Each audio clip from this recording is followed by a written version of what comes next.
Hosanna Filio David, benedictus qui venit in nomine Domini. Rex Israel, Hosanna in excelsis. Bakristo bavandimwe, none kwa 28 Werurwe umwaka wa 2021 turahimbaza icyumweru cy'amashami.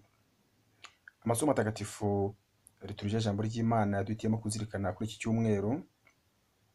Isomo rya mbere turasanga mu gitabo cy'umuhanuzi Izayi umutwe wa 50 umurongo wa 4 kugera ku murongo wa 7. Zaburi idufasha kuzirikana isomo rya mbere, Zaburi ya 21. Isomo rya kabiri turasanga mu ibaruwa mutagatifu Pawulo umwandikiye Abanyafilipi umutwe wa 2 umurongo wa 6 kugera ku murongo wa 11.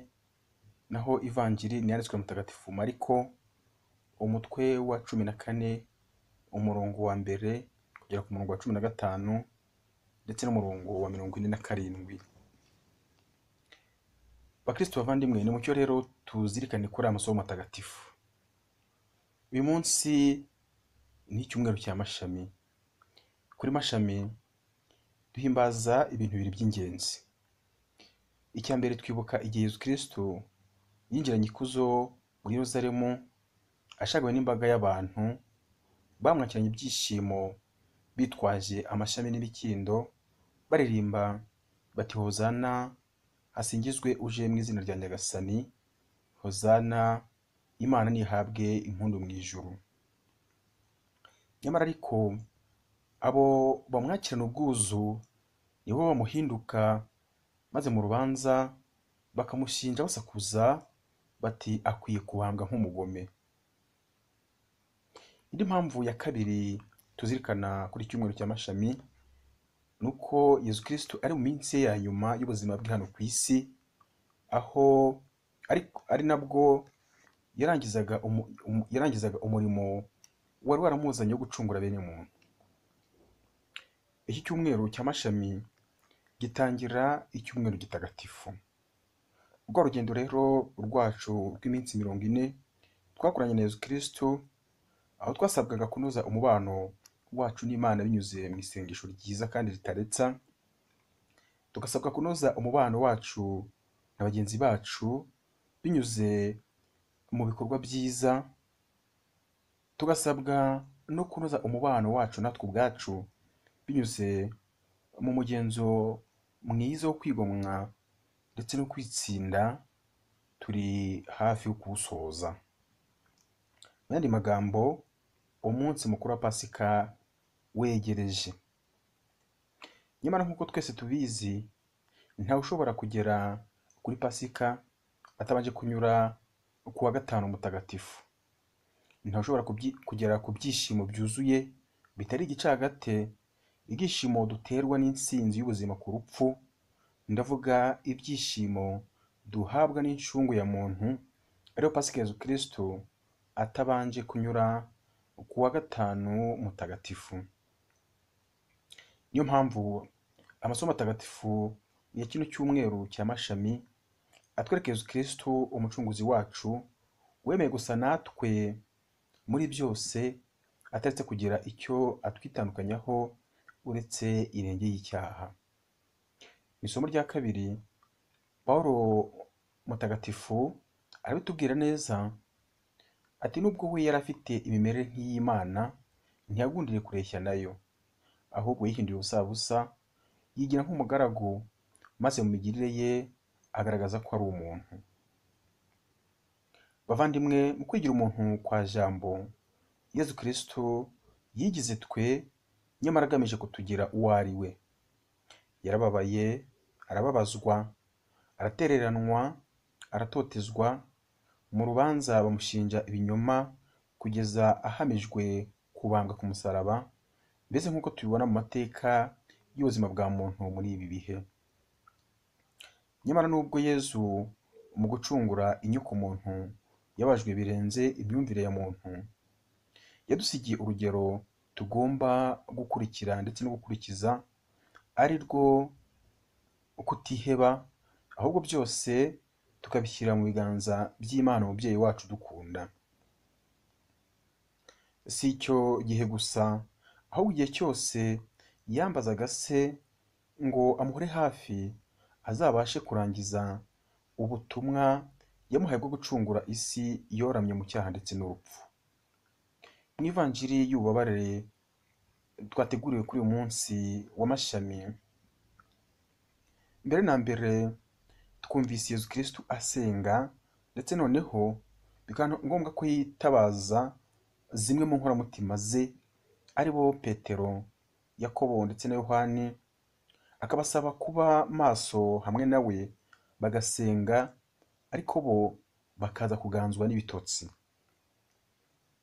Bavandimwe, umusaraba turawutinya, uratugora, turawanga, kuko akenshi mu buzima bwacu twumva icyatubabaza, icyadukura umutima, icyo kitaharangwa. Ariko nubwo tuwanga tukawutinya, niryo teme ryonyine tuzambukiraho kugira ngo tugere mu ngoma y'ijuru. Yezu Kristu niwe wagize ati, nabwira ukuri koko, imbuto y'ingano iyo itaguye mu gitaka ngo ihugute, ikomeza kuba yonyine, naho iyo ihuguse yera imbuto nyinshi. Tubisanga mu ivanjiri yanditswe na Mutagatifu Yohani, umutwe wa 12 umurongo wa 24. Mu gihe umusaraba ariwo nzira yonyine igeza mu ijuru, igiteye ubwoba ni uko muri kino gihe tutakiwemera. Abantu ntitugikunda ibintu bitugora, dushaka ibintu byoroshye gusa. Igisubizo Kristo yakiduhaye kandi ni kimwe rukumbi, ni isengesho ritaretse. Isengesho Yezu Kristo yatuye se, icyo gihe ryamufashije kuronka imbaraga zo guhangana n'ububabare kugera ku ndunduro, dore ko we yarituye Imana se, yisabira ko byose byagenda uko wabishaka, aribwo yateruraga agira ati, Aba dawe, byose biragushobokera, igezayo iyi nkongoro, nyamara ntibibe uko njye nshaka, ahubwo bibe uko ushaka. Na mbere yo guca, yongeye gusenga asa n'utabaza nk'uwabuze kirengera, aho yabwiraga se ati, Mana yanjye, Mana yanjye, icyatumye untereranya ni iki? Iri sengesho Yezu yavuze ubwo yarambye ku musaraba agatabaza Imana se, ntabwo ari isengesho ryo kwiheba, ahubwo kuko ubuzima bwe bwose ari inyigisho, yashatse kutwereka ko no mu gihe cy'amakuba, ibyago, ingorane, no mu gihe cya coronavirusi, mu gihe cy'ibibazo by'ingutu, ibibazo by'uburwayi, mwene muntu atagomba gutakaza amizero mu Mana yuje urukundo n'impuhwe zirenze imivugire ya muntu, ahubwo ko agomba gutabaza agashyira amizero n'ingorane ze mu biganza by'Imana Data, we uzi igikwiye buri mwana w'uwo mutabaje. Bakristo bavandimwe, mucyo natwe nk'Abayahudi tutakambira Nyagasani adutabare, adukize icyaha ndetse n'ingorane zitwugarije, dore ko muri iki gihe ari na nyinshi. Muri iki gihe isi ndetse n'abayituye bakeneye impuhwe z'Imana kurusha ibindi byose. Ese mu by'ukuri turabizi? Tuzamure ijwi cyane, duhanike nk'Abayahudi, tuti Hozana, nahabwe impundu uje mu izina rya Nyagasani. Ariko mu kuvuga ibi, ntitubikore tugamije kumuha urw'amenyo cyangwa se amenyo y'abasetsi nk'Abayahudi, ahubwo mu by'ukuri mucyo tubikore duhamya ukwemera kwacu nk'Abakristu. Bifurije icyumweru cyiza cya mashami, kandi bifurije kwitegura neza umunsi mukuru wa Pasika.